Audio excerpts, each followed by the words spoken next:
आज के सुंदर दिन के लिए और सुंदर अवसर के लिए जो परमेश्वर ने हम सबके जीवन में दिया है कि हम उसके चरणों के निकट बैठे हैं। हालेलुया। ये हमारे लिए बहुत ही बड़े आनंद की बात है।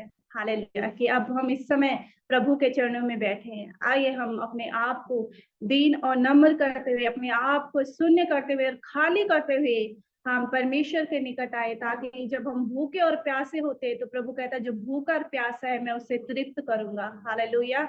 आइए हम छोटे से प्रार्थना में जाएंगे। हालेलुया।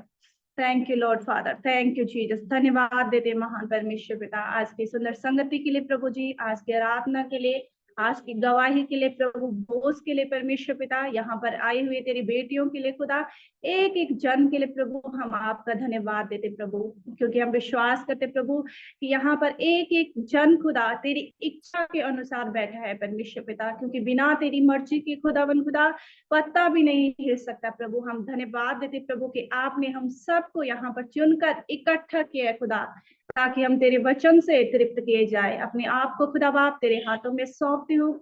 मेरे रूह जिस्म जान पर प्रभु अपना नियंत्रण ले खुदा, और मेरी नहीं बल्कि तेरी मर्जी पूरी हो। मेरे ऊंटों पर अपना नियंत्रण कर खुदा, ताकि जब आज तेरे कलाम को ये ऊंट बांटते हैं परमेश्वर पिता, तो तेरी मर्जी, तेरी बड़ाई, तेरी प्रशंसा और तेरा नाम ऊंचा खुदा, हम घटे और तू बढ़े प्रभु जी। धन्यवाद के साथ प्रभु इस संगति को, इस समय को तेरे हाथों में सौंपते हुए आदर महिमा इज्जत और जलाल आपको देते प्रार्थना विनती अपने उद्धार करता प्रभु यीशु मसीह के पवित्र और सामर्थ्य नाम में हम मांग लेते हैं। आमीन। प्रेज द लॉर्ड सभी को।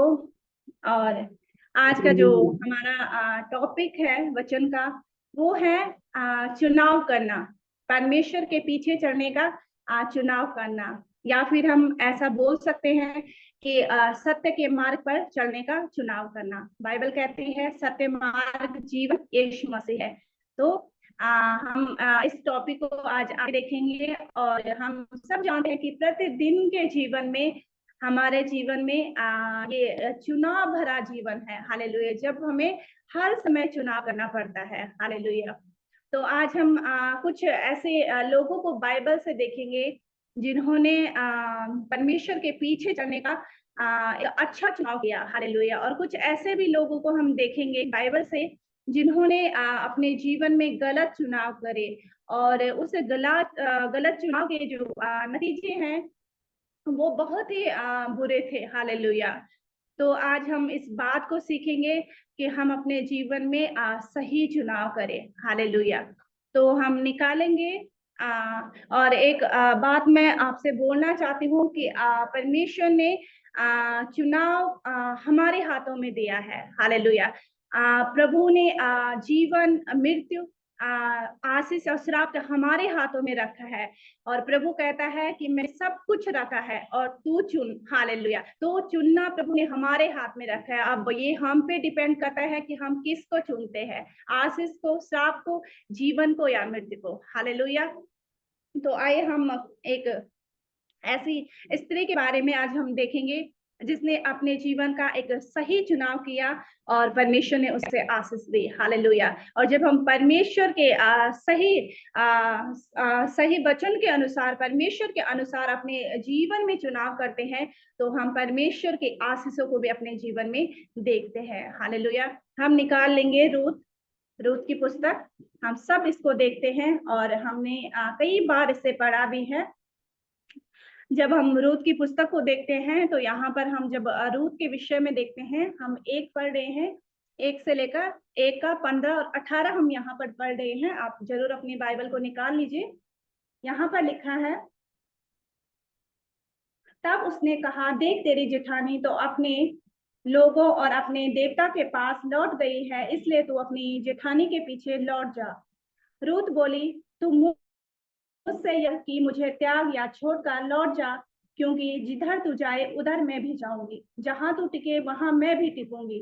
तेरे लोग मेरे लोग होंगे और तेरा परमेश्वर मेरा परमेश्वर होगा, और जहां तू मरेगी वहां मैं भी मरूंगी और वही मुझे मृत्यु दी जाएगी। यदि मृत्यु छोड़ किसी और कारण से मुझे तुझसे अलग मैं हूं, तो यहोवा मुझसे वैसा ही वरन उससे भी अधिक करे। तब उसने यह देखा कि वे मेरे संग चलने को स्थिर है, तब उसने उससे और कुछ ना कहा। हालेलुया। यहाँ पर हम देखते हैं कि नवोमी जिसका पति भी मर चुका है, जब हम पहले अध्याय को पढ़ते हैं, उसके 2 बेटे थे, दोनों बेटे भी मर चुके हैं और अब उसकी दोनों बहुएं जो कि विधवा है और खुद नवोमी भी विधवा है।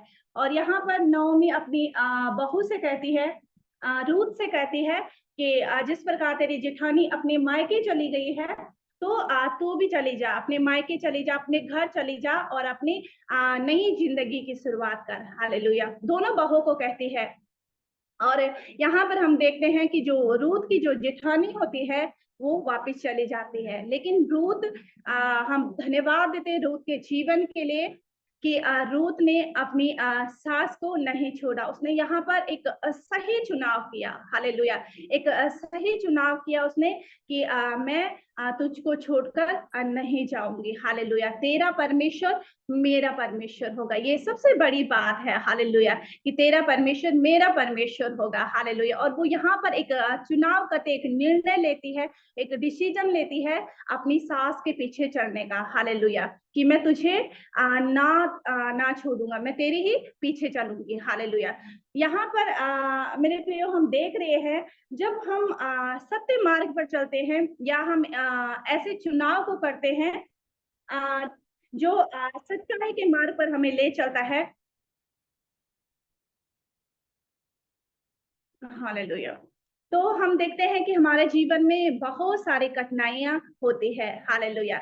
लेकिन सबसे बड़ी बात यह है कि उन कठिनाइयों में, उन दुखों में, उन तकलीफों में भी हमारा परमेश्वर हमारे साथ होता है। रूथ के लिए बहुत आसान नहीं था ये चुनना, अपनी सास के साथ जाना। वो भी ऐसो आराम की जिंदगी चुन सकती थी जिस प्रकार उसकी जेठानी ने चुना, लेकिन उसने एक अच्छा निर्णय यहाँ पर लिया, अच्छा चुनाव किया और वो अपने सास के साथ रही। हालेलुया। और जब हम आगे इसमें पढ़ते हैं कि सही चुनाव हमारे जीवन में परमेश्वर की आशीषों को लेकर आते हैं। रूत को जब हम पढ़ते हैं 2 उसका 11 और 13 को हम पढ़ते हैं, जहां पर लिखा है कि उसने कहा, हे मेरे प्रभु, तेरी अनुग्रह की दृष्टि मुझ पर बनी रहे। हालेलुया। मुझ पर बनी रहे, क्योंकि यद्यपि मैं तेरी दासियों में से किसी के भी बराबर नहीं हूं, तो अभी तूने अपनी दासी के मन में बैठने वाली बातें कहकर मुझे शांति दी। हालेलुया। इस दूसरे अध्याय में हम देखते हैं कि रूत जो खेतों में जो बीजों को बीनने के लिए जाती थी, अपनी सास और अपने लिए खाने के लिए बीजों को लाती थी, और वो बोझ के खेत में, जो कि एक अच्छा धर्मी पुरुष था। हालेलुया। बोझ के खेत में जाती है। और यहाँ पर जब हम पढ़ते हैं 11 में, तो 11 में लिखा है, बोझ ने उत्तर दिया, जो कुछ तूने पति की मृत्यु के बाद अपनी सास से किया, और तू तू किस प्रकार अपने माता पिता और जन्मभूमि को छोड़कर ऐसे लोगों में आई है जिनको पहले ना जानती थी, ये सब कुछ मुझे विस्तार से बताया गया है। हालेलुया। यानी कि यहाँ पर रूथ ने बोझ को नहीं बताया कि मैं विधवा हूँ या मैंने अपने घर जाना मैंने छोड़ दिया, बल्कि मैंने अपनी सास का साथ दिया। यहाँ पर जब हम अच्छे मार्ग पर चलते हैं और भलाइयाँ करते हैं, तो लोग हमारे लिए परमेश्वर खड़ा करता है, डिवाइन हेल्पर परमेश्वर हमें देता है। और यहाँ पर परमेश्वर ने वही हेल्पर रूथ के जीवन में दिया, और बोझ को किसी ने बताया कि किस प्रकार रूथ ने अपने अपने घर को, अपनी जो कुछ उसने उसके साथ हुआ था, कि उसने अपने जन्मभूमि को छोड़कर, और पूरा विस्तार से बताया गया कि किस प्रकार रूथ ने निर्णय लिया, फैसला लिया अपनी सास के साथ चलने का। और जब हम इसे आगे देखते हैं, तो आगे परमेश्वर का अनुग्रह रूथ के ऊपर हुआ। ऐसा नहीं कि दुख और तकलीफ उसके जीवन में नहीं आई, दुख आया, तकलीफ आया, लेकिन परमेश्वर उसके साथ था। हालेलुया। हर दुख, हर तकलीफ में परमेश्वर उसके साथ था। हालेलुया। और जब हम इसे आगे देखते हैं रूथ के जीवन को, तो रूथ का परमेश्वर ने बोझ के साथ रूथ का 13 में देखते हैं, 4 की 13 में, तो रूथ का विवाह बोझ के साथ हुआ। और जब हम इसे मती में पढ़ते हैं मेरे प्रियो, तो मती में 1 का 5 में हम पढ़ते हैं, हम पढ़ लेते हैं उसे। मती 1 और 5 हम उसे निकाल देंगे।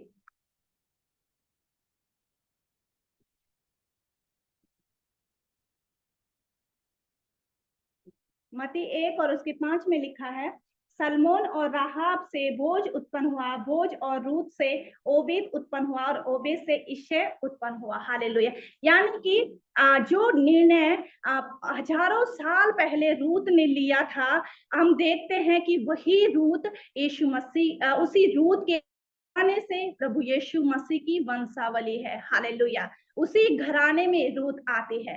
तो देखें कहां से कहां परमेश्वर ले जाता है। एक सही चुनाव उस स्त्री ने किया, लेकिन अगर हम दूसरी तरफ उसकी जिठानी को देखते हैं तो उसका कहीं भी नाम नहीं है। हालेलुया। और रूत को हम देखते हैं कि वो यीशु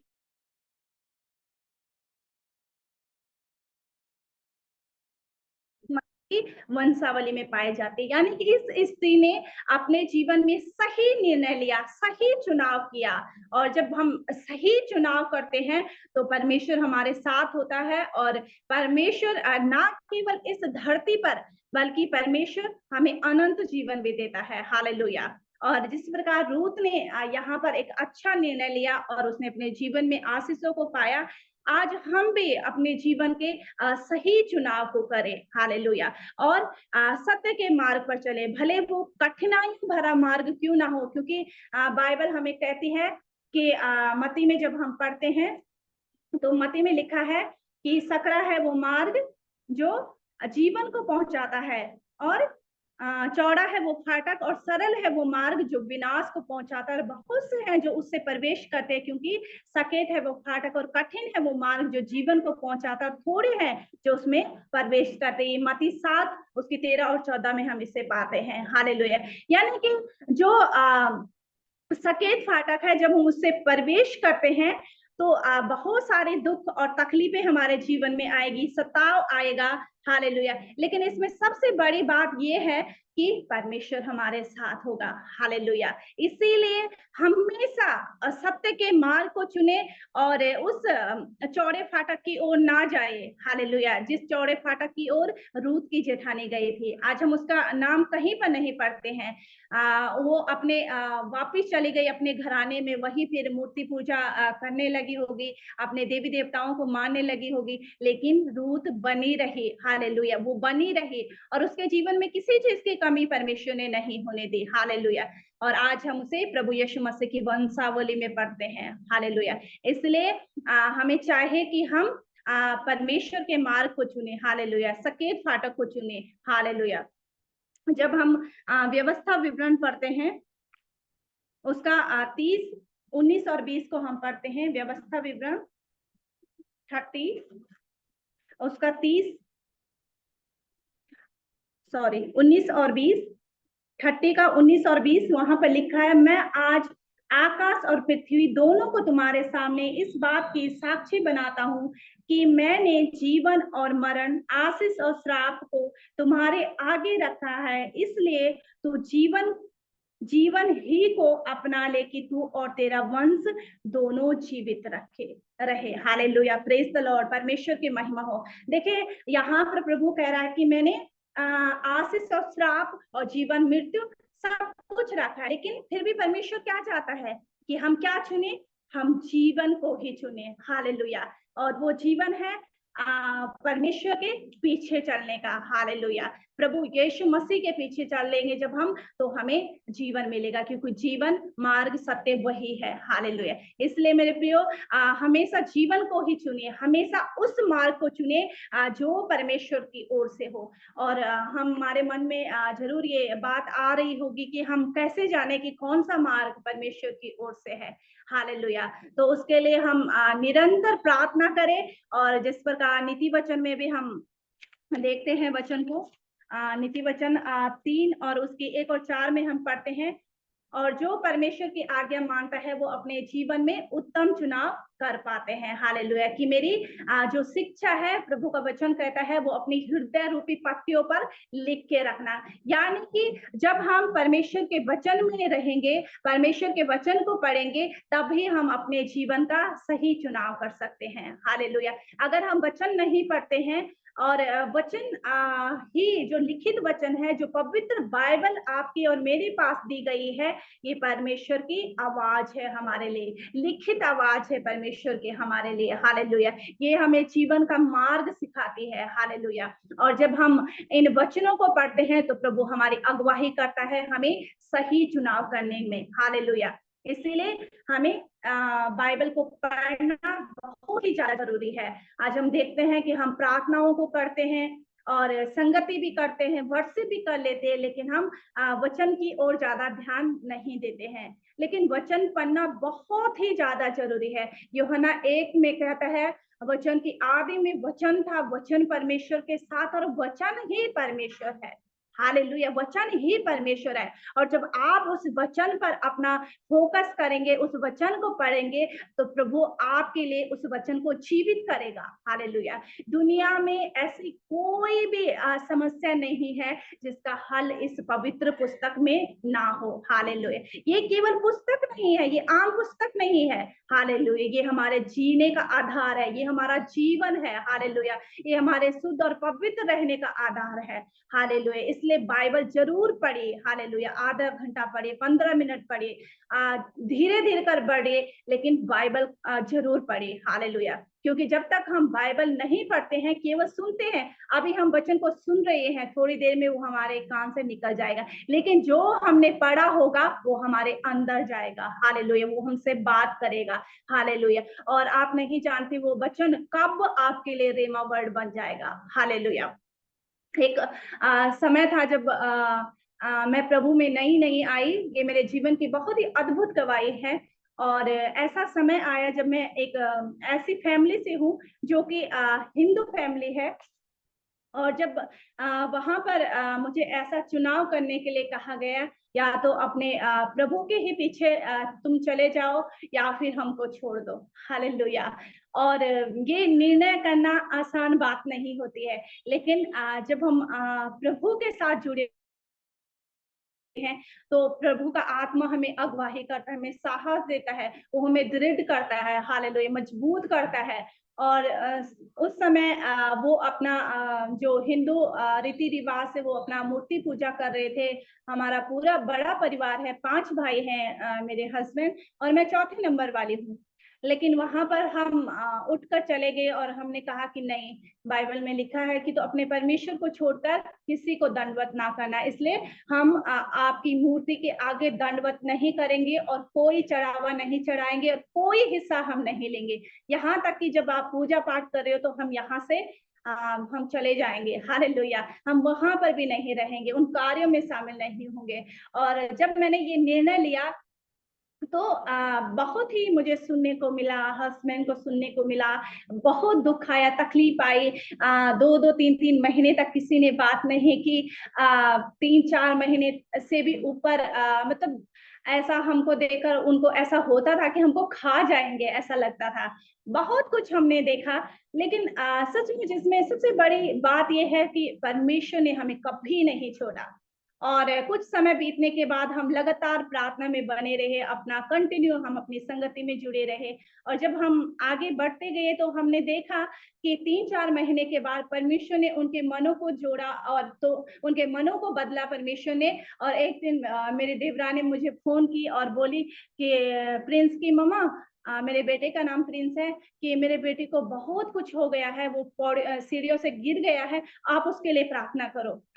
तो मैं प्रभु का धन्यवाद दी कि ये लोग जो मुझे 4-5 मंथ तक जिन्होंने बात नहीं की, आज ये प्रार्थना के लिए मेरे पास कॉल कर रहे हैं। और मैं प्रभु का धन्यवाद देती हूँ कि हमने प्रार्थना किया और आगे जब हम देखते हैं तो सब कुछ अच्छा हुआ। हालेलुया। परिवार ने बातचीत की और बाद में बोलने लगे कि यार आपने तो बहुत अच्छा किया, हम ही पागल है कि मर गए हम मूर्ति पूजा कर करके, और आज भी उसी दलदल में फंसे हैं मेरे प्रियो, आज भी वहां से छूट नहीं पाए हैं। लेकिन एक निर्णय, अगर मैं वहां पर हम गलत निर्णय ले लेते, गलत चुनाव करते, तो आज मैं भी उसी दलदल में होती। हालेलुया। मैं प्रभु का धन्यवाद देती हूँ कि प्रभु ने उस दलदल से बाहर निकाला। हालेलुया। और हम बहुत आनंदित हैं, बहुत आनंदित हैं हम परमेश्वर में। हालेलुया। और वो लोग आज भी इतने दुखी हैं, महीने में 3-3 बार दो दो बार कभी बकरा दे रहे हैं, कभी मुर्गा दे रहे हैं, कभी कुछ कर रहे हैं, कभी कुछ कर रहे हैं। हालेलुया। प्रभु उन्हें भी बदले, उनके मनों को बदले। लेकिन मैं ये बताना चाह रही हूँ कि एक चुनाव हमारे जीवन में आता है, जब हमें चुनाव करना होता है परमेश्वर का। हालेलुया। तो जब ऐसा समय आए तो आप बेझिझक परमेश्वर का चुनाव करें मेरे प्रियो। हालेलुया। भले वो मार्ग थोड़े देर के लिए दुख भरा क्यों ना हो, लेकिन प्रभु हमारे साथ होता है, वो कभी हमारा साथ नहीं छोड़ता। दाऊद राजा अपने भजन 23 में कहता है कि चाहे मुझे घोर अंधकार से भरी हुई तराइयों में भी होकर गुजरना पड़े, तो अभी मैं हानि से ना डरूंगा, क्योंकि तू मेरे साथ है। तो सचमुच परमेश्वर हर अंधेरी घाटी में हमारे साथ है, इसलिए किसी भी अंधेरी घाटी से ना डरे, किसी भी बात के लिए ना डरे कि मेरा परिवार छोड़ देगा, मेरा मोहल्ला मुझे छोड़ देगा, लोग मुझसे बातें नहीं करेंगे। वो सब अपने दिमाग से हटा दीजिए, बल्कि परमेश्वर की ओर ताकिए, और जो प्रभु की ओर ताकता है वो कभी शर्मिंदा नहीं होता। भजन संहिता 3 में प्रभु का वचन कहता है कि वही हमारी महिमा और मस्तक का ऊंचा करने वाला परमेश्वर है। तो वो हमेशा हमें ऊंचा करेगा, वो हमें कभी गिरने नहीं देगा। हालेलुया। और अब थोड़ा हम और देखेंगे, वचन की ओर हम जाएंगे। हम निकालेंगे दानियल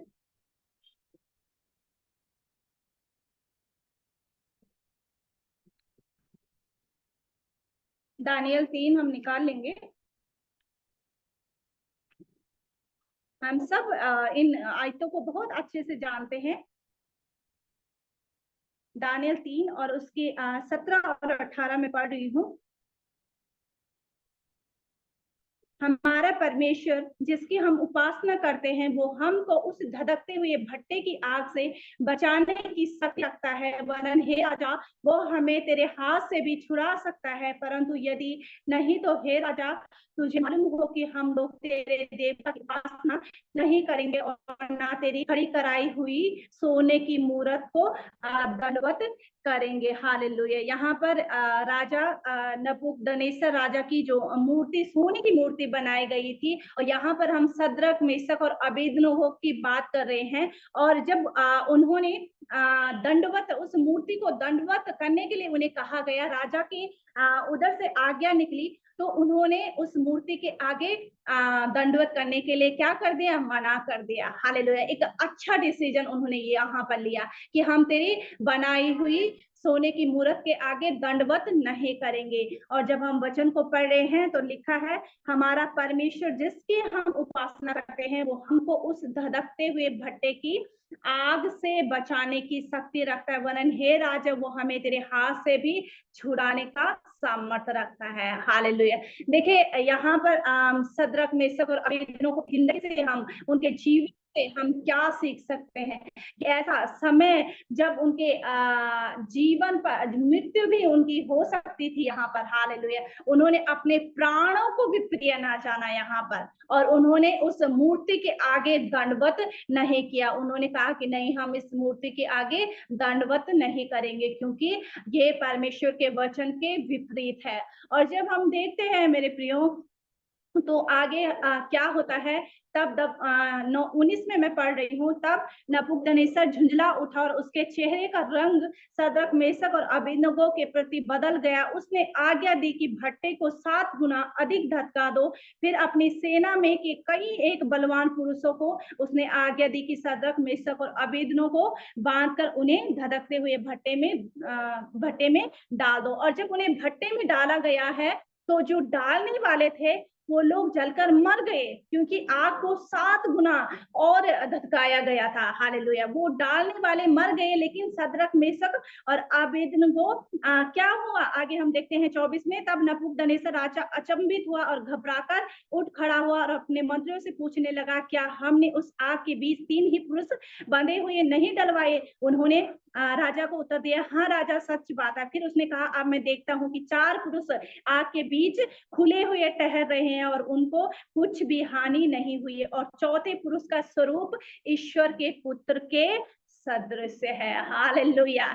यानी कि प्रभु हमें उस धधकते भट्टे से निकालने का भी सामर्थ्य रखता है मेरे प्रियो। हालेलुया। इसलिए प्रभु ने कहा कि तू मुझसे अधिक अपने प्राण को भी प्रिय ना जान। हालेलुया। अपने प्राणों से भी अधिक तू मुझसे प्रेम कर। हालेलुया। और यहाँ पर हम देखते हैं कि सद्रक मेशक अबेदनगो ने परमेश्वर के वचन को नहीं तोड़ा, एक सही डिसीजन लिया उन्होंने कि नहीं, चाहे जो मर्जी हो जाए, चाहे प्रभु हमें बचाए या ना बचाए, फिर भी हम इस सोने की मूर्ति को दंडवत नहीं करेंगे। और हम देखते हैं मेरे प्रियो, इसका नतीजा हम देखते हैं कि सद्रक मेशक और अबेदनगो भी बचाया गया। और आगे हम देखते हैं कि आगे राजा ऐलान करता है कि इन्हीं का परमेश्वर हमारा परमेश्वर होगा। हालेलुया। जब हम आगे पढ़ते हैं तो 29 में लिखा है, इसलिए अब मैं यो आज्ञा देता हूं कि देश तेरे और जाति जाति के लोगों और भिन्न भिन्न भाषा बोलने वालों में से जो कोई सद्रक मेशक और अबेदनगो के परमेश्वर की कुछ निंदा करेगा, वो टुकड़े टुकड़े किया जाएगा और उसका घर घूरा बनाया जाएगा, क्योंकि ऐसा कोई और देवता नहीं जो इस रीति से बचा सके। तब राजा ने बेबीलोन के प्रांत में सद्रक मेशक अबेदनगो का पद क्या किया? ऊंचा किया। हालेलुया। देखिए, एक डिसीजन लेना था यहाँ पर। अगर सद्रक मेशक और अबेदनगो यहाँ पर बोलते कि नहीं नहीं परमेश्वर, अगर मैं बोलती हूँ अगर हम उस जगह पर होते तो हम बोलते प्रभु हमें करना पड़ा, मजबूरी थी हमारी, क्या करें, वो लोग हमें मार देते, जीवन ही नहीं रहता तो कौन तेरी आराधना करता। लेकिन यहाँ पर उन्होंने एक ऐसा चुनाव किया कि चाहे जो मर्जी हो जाए, हम इस मूर्ति को दंडवत नहीं करेंगे। और ना केवल वो बचाए गए, बल्कि राजा के द्वारा ऐलान किया गया कि जाति जाति और भिन्न भिन्न भाषा बोलने वाले क्या करेंगे? उसी परमेश्वर को दंडवत करेंगे। हालेलुया। और परमेश्वर राजा ने उनका पद भी ऊंचा किया। हालेलुया। यानी कि जब हम अपने जीवन का सही डिसीजन लेते हैं परमेश्वर के वचन के अनुसार, तो प्रभु हमें बचाने का सामर्थ्य रखता है और वो हमें नीचा नहीं करता, उनका पद ऊंचा किया गया है। हालेलुया। और आगे ही हम जब इसी दानियल में 6 में हम पढ़ते हैं, तो इसमें हम दानियल के विषय पढ़ते हैं जिसे सिंगों की माद में डाला गया है। हालेलुया। राजा के द्वारा उसे जब हम देखते हैं आगे, हम इसी में 6 में हम पढ़ देते हैं, हम पूरा नहीं पढ़ेंगे। दानियल 6 में जब हम पढ़ते हैं, दारा यहाँ पर एक आज्ञा निकाली गई थी दारा राजा के द्वारा की 30 दिन तक किसी और मनुष्य या देवता को कोई से विनती नहीं किया जाएगा, बल्कि 30 दिन तक दारा राजा के आगे विनती की जाएगी। और यहाँ पर दानियल ने एक निर्णय लिया, एक फैसला लिया, एक डिसीजन लिया कि नहीं, वो 3 बार ऊपरी कोठरी में जाकर परमेश्वर की आराधना करता था, धन्यवाद करता था, प्रार्थना करता था। और उसने उन 30 दिनों में भी परमेश्वर की महिमा करना नहीं छोड़ा, प्रार्थना करना नहीं छोड़ा। और उसने यहाँ पर उस राजा की जो द्वारा जो 30 दिन तक निकाली गई थी आज्ञा कि किसी और दंडवत नहीं, हम पढ़ लेते हैं एक बार 6 का हम देखते हैं। 6 का जब हम पढ़ते हैं, दानियल 6 उसका 10 में लिखा है, जब दानियल को मालूम हुआ कि उस पर हस्ताक्षर किया गया, तब वो अपने घर में गया जिसकी उपरोटी कोठरी की खिड़कियां यरूशलेम की ओर खुली रहती थी, और अपनी रीति के अनुसार जैसा वो दिन में 3 बार अपने परमेश्वर के सामने घुटने टेक कर प्रार्थना और धन्यवाद करता था, वैसा ही तब भी करता रहा। हालेलुया। तब उन पुरुषों ने उतावली से आकर दानियल को अपने परमेश्वर के सामने विनती करते और गिड़गिड़ाते हुए पाया, अतः वे राजा के पास जाकर उसकी राजा के विषय में उससे कहने लगे, हे राजा, क्या तूने ऐसे आज्ञा पत्र पर हस्ताक्षर नहीं किया कि 30 दिन तक जो कोई तुझे छोड़ किसी मनुष्य या देवता से विनती करे, वो सिंगों की माद में डाल दिया जाएगा। हालेलुया। और इसी आज्ञा के अनुसार दानियल को सिंगों की माद में डाला गया। लेकिन वहां पर भी परमेश्वर ने अपने दूत को भेजकर उन सिंगों के मुंह को बंद कर दिया। और जब राजा सुबह भोर को, उसको पूरी रात भर नींद नहीं आई और वो परेशान था, क्योंकि वो दानियल को प्रेम करता था। हालेलुया।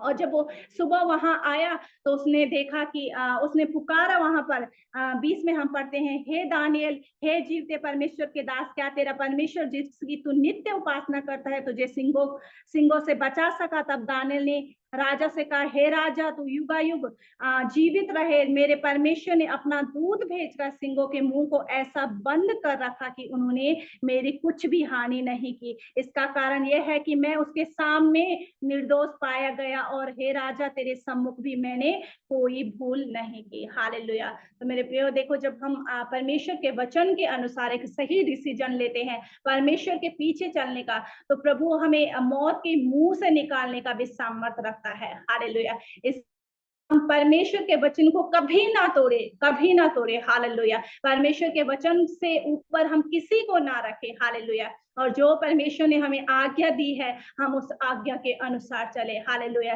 और चाहे जितनी दुख तकलीफें हमारे जीवन में आए, उन सबों से निकालने में हमारा परमेश्वर सामर्थ्य है। वो वही परमेश्वर है जिसने सद्रक मेशक अबेदनगो के साथ था, जो रूत के साथ था, जो दानियल के साथ था, वो आज हमारे साथ भी है, और वो आज हमें भी निकालने का सामर्थ्य रखता है, क्योंकि वो कभी नहीं बदलता है। हालेलुया। और कई बार हम अपने गलत डिसीजनों की वजह से हम अपने जीवन में संघर्षों को करते हैं। हालेलुया। परमेश्वर हमें एक जयवंत जीवन देना चाहता है, और हम कई बार अपने जीवन में संघर्षों से गुजरते हैं, और उसका वजह है हमारा गलत चुनाव करना। जब हम उड़ाऊ पुत्र के विषय में लूका में पढ़ते हैं, तो वहां पर हम देखते हैं कि दो पुत्रों के द्वारा एक पुत्र ने गलत डिसीजन वहां पर लिया, और उस अपनी धन संपत्ति को लेकर वहां से अपने पिता से दूर हो गया। और जब तक उसके पास धन संपत्ति थी, तब तक उसने ऐसो आराम किया, खूब उसने उड़ाया उसको, लेकिन बाद में उसका क्या बुरा हाल हुआ, हम सब इस बात से वाकिफ हैं। हालेलुया। लेकिन आज इस बात से हम आगे हैं कि अगर आज हमने कहीं पर भी कोई गलत डिसीजन लिया है, और आज हम इस बात को जान पाए हैं कि नहीं, कहीं ना कहीं मैंने कोई गलत डिसीजन ले लिया है, तो अब मेरा क्या होगा, तो इसमें घबराने वाली बात नहीं है। अगर हमको आज पता चल चुका है कि हमने गलत डिसीजन लिया है, तो आज हम पछताकर उड़ाऊ पुत्र के समान अपने पिता के पास आए। हालेलुया। तौबा करें। वो आज भी बाहें फैलाकर हमारा इंतजार कर रहा है, और जब हम उसके पास आएंगे मेरे प्रियो, तो दोबारा वो आपको ऊंचा करेगा, आपको ब्लेस करेगा, और आपको आशीषित करेगा। हालेलुया। क्योंकि प्रभु ने हमें आशीष के बारिश होने के लिए ही बुलाया है। हालेलुया। इसलिए आज ही परमेश्वर के पास लौट आए। हालेलुया। प्रभु आज इस वचन से हमें कहना चाहता है कि आज हम लौट आए परमेश्वर के पास। हम रास्ता भटक गए हैं, प्रभु आज भी हमें देख रहा है। आज भी वो उस भेड़ की खोज में है, जो 100 में से एक भेड़ खो गई है। प्रभु चाहता है कि हम वापस आ जाए। हालेलुया। पछताए, तौबा करे, और वो आज भी विश्वास से योग्य परमेश्वर है। हालेलुया। वो बचाने वाला परमेश्वर है। हालेलुया। प्रभु की महिमा हो। प्रभु इन वचनों पर हम सबको आशीष दे। Praise the Lord. सभी को जय मसीह।